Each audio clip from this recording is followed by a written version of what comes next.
The rain had been falling for hours, turning the narrow lane behind the small village into a ribbon of slick brown mud. The old blue pickup truck slowed to a crawl, its wipers squeaking across the glass, pushing back the downpour just enough for the driver to see. Inside, the air smelled faintly of tobacco and wet leather. A man in his late 40s sat hunched over the steering wheel, his eyes flicking between the rearview mirror and the dark road ahead. In the back seat, a Labrador sat quietly.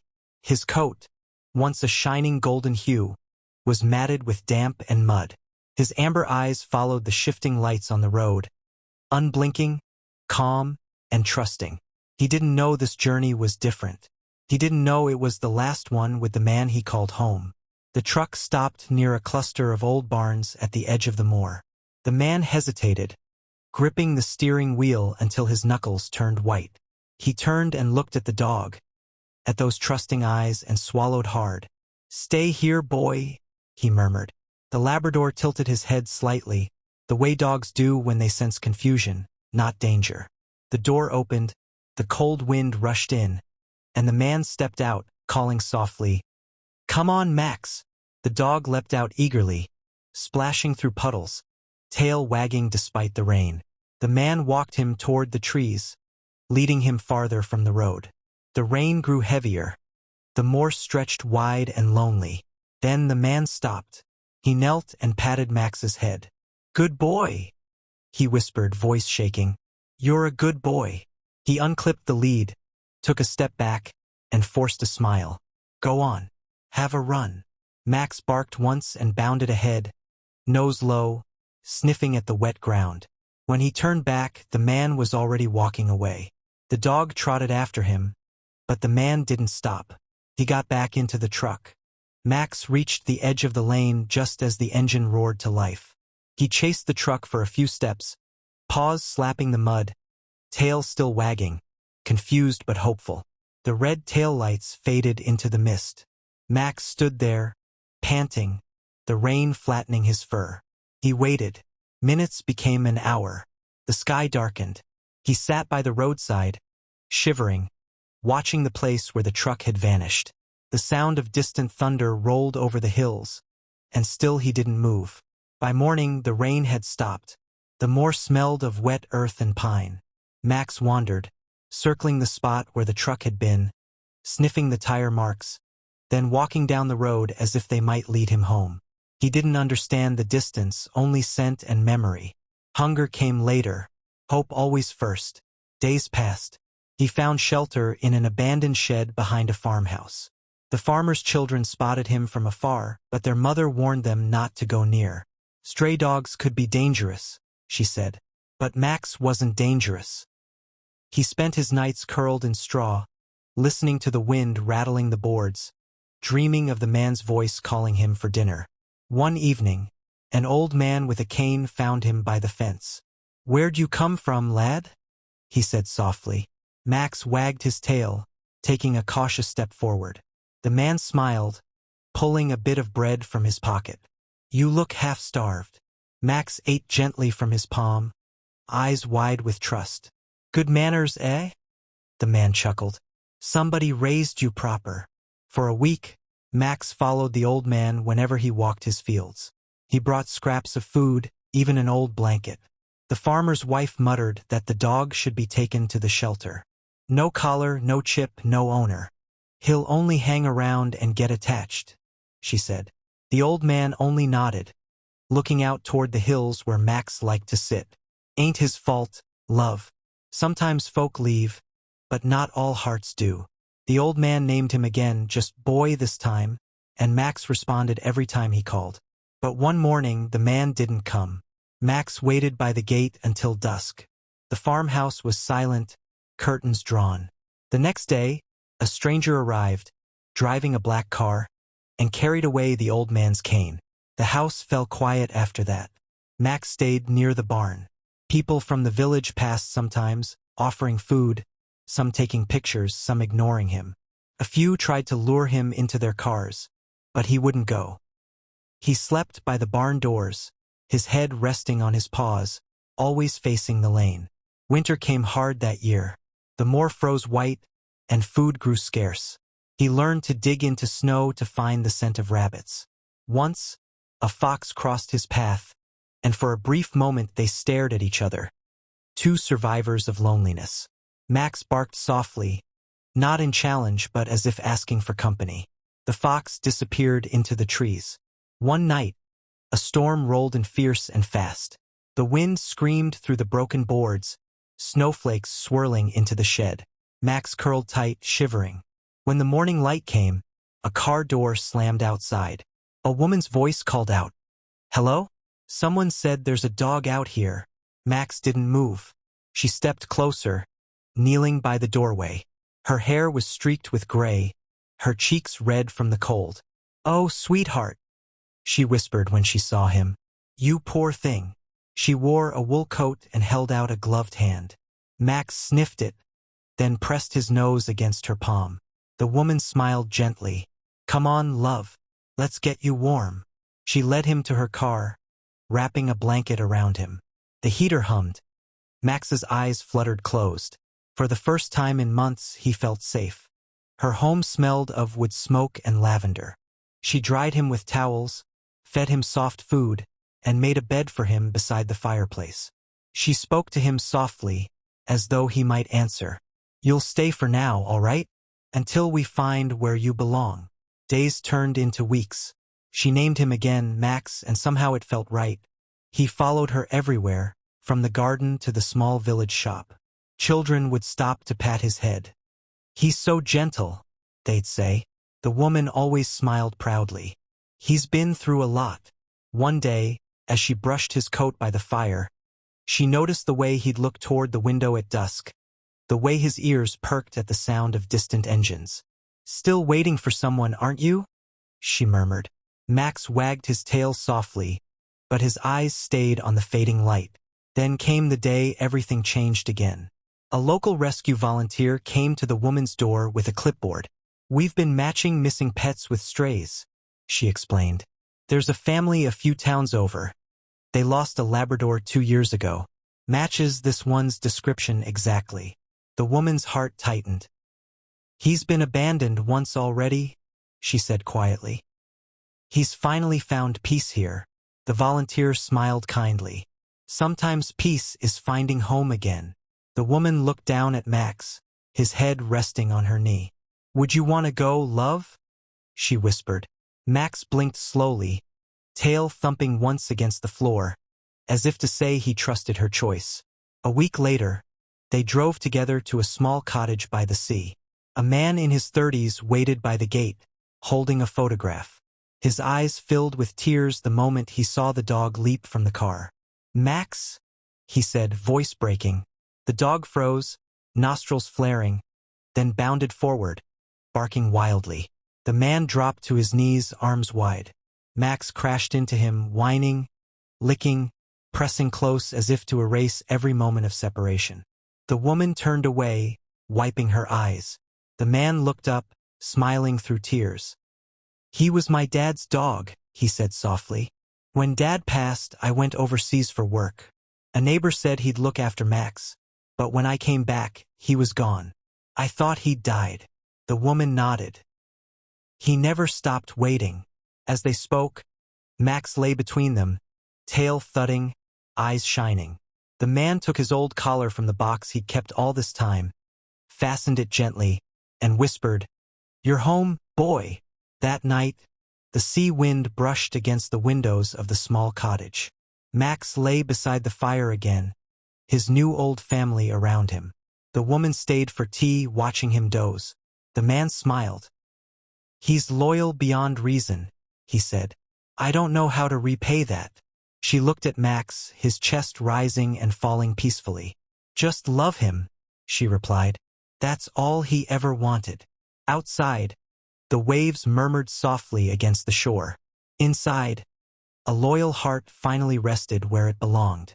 The morning after Max returned to the sea cottage, sunlight spilled through the windows like soft gold, catching the fine dust in the air.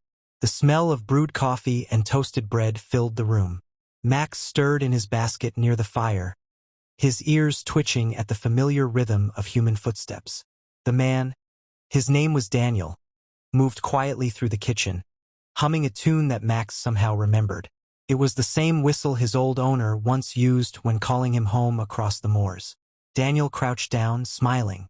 "Morning, mate," he said, scratching Max behind the ear. "You sleep well." Max wagged his tail, pressing his head into Daniel's palm, the warmth of human touch chasing away the long, cold memories that had clung to him.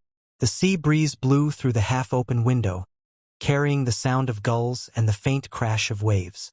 For Max, every scent was a story. The salt air, the smoke from the chimney, the traces of his new life. It wasn't the same as before, but it was peace, and that was enough. Daniel took him for walks along the cliffs each morning. The path curved high above the sea, and the wind tugged playfully at their clothes and fur. Max ran ahead, then doubled back to make sure Daniel followed. Sometimes Daniel would stop, gaze out at the water and whisper, "Dad used to bring me here. You remember that, don't you, boy?" Max would tilt his head, his tail sweeping slowly through the grass. There were moments, quiet ones, when the memories of the past flickered through Daniel's mind. He could still see his father, broad-shouldered, kind-eyed, tossing a stick across the fields, laughing as Max tore after it. That laughter seemed to echo faintly each time the waves struck the rocks below. At night, Daniel would sit by the fire, reading old letters or just staring at the dancing flames. Max would rest his head on Daniel's foot, eyes half closed. Every time Daniel shifted, Max would lift his head, alert, as though afraid his new life might vanish again. Daniel noticed. One evening, he reached down and stroked Max's fur gently. "You don't have to worry anymore, lad," he murmured. "No more goodbyes." Weeks turned to months. The woman who had rescued Max, whose name was Eleanor, visited often. She brought homemade biscuits and stayed for long chats by the sea. Max adored her. She'd been the first kindness after a long stretch of loneliness. Daniel noticed the way Max's eyes followed her, gentle and trusting. "He's more loyal than either of us deserves," Daniel joked one afternoon, handing her a cup of tea. Eleanor smiled. "That's what dogs do. They don't measure loyalty. It's just who they are." She reached down to stroke Max's back. "You were meant to find him again, you know?" Daniel looked out toward the horizon. "Maybe. Or maybe he found me." Max spent his days exploring the garden, chasing butterflies, or lying on the porch, watching the sea shift from blue to silver as the sun moved across the sky. But sometimes, when evening fell and the air grew still, he'd walk down the narrow path to the edge of the dunes and sit, facing the direction of the old moorlands where he'd once waited. The scent of earth after rain still lingered in his memory. Daniel noticed it too. One evening, he followed quietly, stopping a few steps behind. Max sat motionless, ears perked, tail resting in the sand. The sunset painted his fur in amber light. Daniel knelt beside him. "You still think about him, don't you? About my dad?" Max turned his head slightly, his eyes soft, full of something deeper than understanding. Daniel smiled faintly. "He'd be proud, you know. You never gave up." They stayed like that until the stars came out, the tide whispering at the shore. That winter, the sea grew rough, storms hammering the coast with wild energy. One night, lightning flashed across the horizon, followed by thunder that rattled the windows. Daniel stood by the door, calling out, "Max! Inside! Come on!" But Max wasn't in the house. The garden gate was open. Panic gripped Daniel's chest. He grabbed a torch and ran into the rain. The beam of light cut through the downpour as he shouted, "Max! Where are you?" The wind carried only the roar of waves. Then, faintly, he heard barking, distant, desperate. He ran toward the cliffs, his shoes slipping on the wet stones. Max was there, at the edge of the path, barking toward the cove below. Daniel aimed the torch and froze. Down near the rocks, a small figure was trapped. A teenage boy, clinging to a broken fence where the tide had surged in. The sea hissed and snapped around him. "Help!" the boy screamed. Daniel's heart raced. "Good boy, Max. Stay." He scrambled down the slope, sliding on the mud, and reached the boy just as another wave hit. He grabbed the lad's arm and pulled with everything he had. Max barked above them, pacing wildly. The torchlight flickered. Daniel managed to lift the boy to safety, gasping as they collapsed on the grass. Max ran to them, whining, licking their faces. The boy's parents arrived minutes later, running from the nearby cottage, crying with relief. Daniel handed their son to them, trembling. "He's all right," he said breathlessly. "Your lad's all right." The father clutched Daniel's arm. "If it weren't for your dog shouting the alarm," his voice broke, "we owe you both everything." That night, as the storm died down, Daniel sat by the fire again. Max curled up beside him, still damp but warm. "You saved him," Daniel whispered. "You always know when someone's in trouble, don't you?" Max lifted his head, eyes reflecting the orange glow. He pressed his nose into Daniel's palm. After that night, Max became a local hero. The village paper ran a story, "Loyal Labrador rescues boy from storm." People brought him treats, children came to take pictures, and the little seaside shop kept biscuits aside just for him. Max never seemed to understand the fuss. He only wagged his tail and waited each evening for Daniel's whistle, happy to be by his side. One morning, months later, Daniel found an old photograph while cleaning the attic. It showed his father standing on the moor, one hand on young Max's head, both looking straight at the camera. The photo was weathered, edges curled, but the bond in it felt eternal. Daniel framed it and placed it above the fireplace. When Max saw it, he wagged his tail and barked softly, as if greeting an old friend. That night, Daniel sat by the fire with Eleanor, the flames crackling softly. "You know," he said, "I used to think dogs remembered people because of smell or sound. But maybe it's more than that. Maybe they remember love." Eleanor smiled, watching Max doze between them. "Love leaves a scent deeper than anything else." Spring returned. The days grew longer, the air lighter. Daniel planted flowers along the garden path, lavender and marigolds. Max loved the smell, rolling in the grass until his fur was speckled with petals. The cottage became a place of laughter again. Eleanor visited more often, sometimes staying overnight. Daniel didn't say it aloud, but he'd started leaving a spare bowl for her beside Max's. One evening, as the three of them walked by the beach, Daniel threw a stick far down the sand. Max sprinted after it, his paws kicking up golden dust. The sun dipped low, casting a warm glow over the waves. When Max returned, dropping the stick at Daniel's feet, Eleanor laughed. "He's still got that spark," she said. Daniel nodded, looking down at him. "Yeah, loyal as ever." Max stood between them, tail wagging, looking from one to the other as though he knew he'd brought them here. Not just together, but to life again. Later that night, as they sat by the fire, Daniel looked at Max and said softly, "You've done enough waiting, boy. You're home now." Max lifted his head, eyes half closed, tail thumping gently against the rug. Outside, the wind carried the scent of salt and flowers across the cliffs. Inside, the room glowed warm and steady, filled with quiet contentment. For the first time in years, the sound of the sea didn't remind Max of what he'd lost. It whispered of everything he'd found. Years passed quietly by the sea. The cottage aged gracefully, just as the people inside it did. Daniel's hair grew lighter around the temples, and Eleanor's laughter deepened with the years. Max, once a bright flame of energy, slowed to a steady, dignified rhythm. His muzzle turned silver, his steps gentler, but the light in his eyes never faded. He still greeted every morning with the same quiet joy, tail sweeping the floor, eyes lifting the room. Each sunrise began the same way. The kettle's whistle, the scent of toast, and Max lying by the open door, watching the waves roll in. Daniel would pour 2 cups of tea, one for himself and one for Eleanor, and glance down at his old friend. "Morning, soldier," he'd say softly. Max would raise his head, ears twitching, tail tapping against the rug. The garden had become Max's favorite place.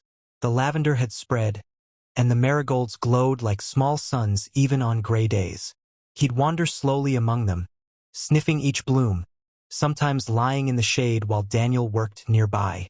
Occasionally, children from the village came by, calling his name over the fence. "Hello, Max," they'd shout, waving biscuits. He'd trot over, still gentle as ever, and accept their gifts with careful grace. Every year, on the anniversary of the storm, Daniel would walk with Max to the cliffs. They'd stop at the same spot where Max had barked that fateful night. Daniel would rest his hand on Max's back and say, "You saved a life here, old boy." Max would stand still, eyes scanning the endless sea, tail swaying softly, as if he understood. Eleanor loved those walks too. She'd always bring her camera, capturing the two of them against the horizon. Daniel's weathered face and Max's golden fur, both touched by the same wind. "You two belong to the sea," she'd say. Daniel would laugh. "We just borrow it for a while." As the years turned, Max began to sleep more, his dreams deep and peaceful. Sometimes he'd twitch his paws, chasing something unseen, perhaps running across old fields in his memory. Daniel would watch from his chair, smiling softly. Still running, still chasing that stick. But one winter morning, the cottage was wrapped in mist, and the sea was a quiet sheet of gray. Daniel woke early, as usual, and went to put on the kettle. He glanced toward Max's bed by the fire. The old dog lay still, his breathing shallow but calm. Daniel knelt beside him. "Hey, boy," he whispered. Max's eyes flickered open. They met Daniel's, soft and full of peace. Daniel stroked his head. "It's all right. You rest now. You've done enough." Eleanor came down the stairs moments later, wrapping a shawl around her shoulders. She saw them and stopped, her hand over her mouth. She knelt beside Daniel, tears welling. "He's ready, isn't he?" Daniel nodded slowly. "He's tired, love. He's given us everything." They stayed with him, the fire crackling softly, the sea whispering through the window. Max's eyes closed once more. His chest rose and fell gently, then stilled, his face serene, as if asleep after a long, good day. Daniel sat quietly, his hand resting on Max's paw. "Thank you," he whispered, "for never giving up." The days that followed were filled with silence, the kind that carries echoes. The cottage felt larger, the spaces emptier. Daniel and Eleanor buried Max in the garden, under the old oak tree near the lavender. The air smelled of salt and earth as Daniel placed a small wooden marker at the spot. He carved it himself. "Max, loyal, brave, loved. Forever by the sea." They stood there for a long while, holding hands, the wind tugging gently at their clothes. Daniel smiled faintly through his tears.